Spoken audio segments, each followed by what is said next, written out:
everyone. So today we are talking about Daily Mentor Call number 8, delivering the sample and setting expectations. So this one's about 12 minutes long, and what I liked about it is that she kind of debunked a few things that that we're going to run into, or things that we have done before. So I think that in the previous calls, it was reiterated about make sure you're only sampling one person. She did put a caveat in there, so if you are sending a mail sample, you know, like in the post or whatever, you can send a few samples, but then talk them through it. So get them to only use one of the oils at a time kind of thing. And then if it's not working, then they can try the other ones. Because then it just saves on postage and time and effort and that sort of thing. The other thing that she talked about was making sure that you have a little A to Z guide, or what we call them in Europe is the world of oils. Excuse me. And so basically what it is it's just it's a tiny little booklet, and it talks about everything from if you say you have lavender, what's best to what best ailments help with lavender. And then at the back of the book, it talks about, if you've got a headache, what oils help with that. So it's just super easy and simple for people to use, especially when you're first starting out. And it's something nice for them because they'll have that one tiny little sample, and maybe that they're looking to help improve their sleep. So they might have lavender or serenity that you've given them. And then from there, they can look in the book, and in the book, it can tell them a few other things that they can use it for. So what that does is it helps plant the seed. So when all of a sudden people are, thinking that they can just use the oils for sleep, then when they start reading through the book in their own time, they're all of a sudden going, oh, I wonder what else I can use it for. And, I didn't realize peppermint did this or lemon did this. So it helps do your job without you having to say anything. But one of the most important things I think that she talked about as well in here is setting expectations.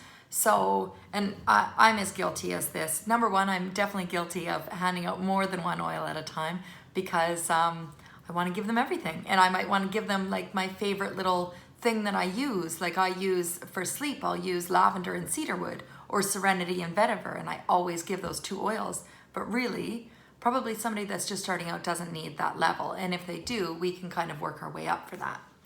But so only using the one oil. The other expectation that she sets is that, and she does it in the script, is that all oils are the same, and they're not all gonna work on the same on a person. So if that oil doesn't work for you, that's okay, because we'll find an oil that does. And I think that really sets the scene, because a lot of people don't want to feel like, oh, it didn't work on me, the oils will never work. And they also, when we go in there, a lot of us, myself included, get really excited. So we're super excited about the oils. We want to tell them all about them. And we want to say, did you have the best experience? Like, what was your favorite part? But actually, it might not have worked on them. So instead of them saying, actually, that didn't really work, they'll just say, they might not say that they'll just say that they didn't really like it, I guess. Trying to find my words here.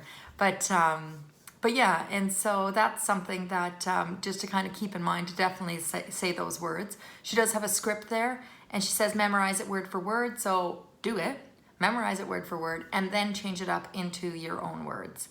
If you guys do need the Worlds of Oils booklet, obviously let me know, because you're lucky that your upline has a scent oil store. So, so we can definitely hook you up with that. We do have them in a few different languages. Some of them are just sitting there waiting to be printed because we never had the opportunity to use them yet. So we're excited if you have a new language for us. And obviously the English ones are ready and raring to go.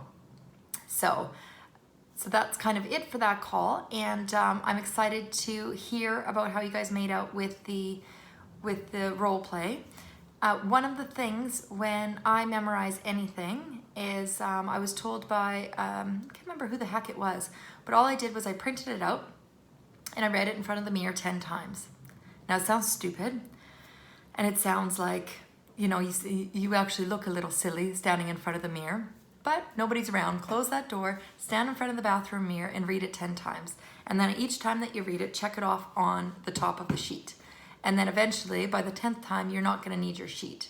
Now I know maybe you can't stand and get bathroom time for an hour to do this. That's okay.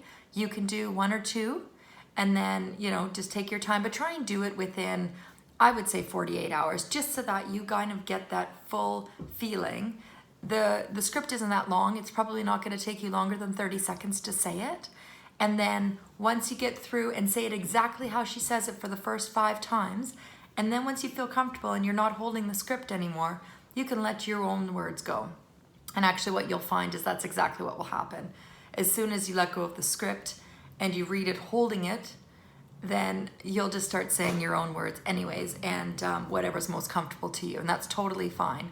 But give it a go, stand in front of that mirror and talk to yourself. All right, I'll talk to you guys soon. Bye-bye.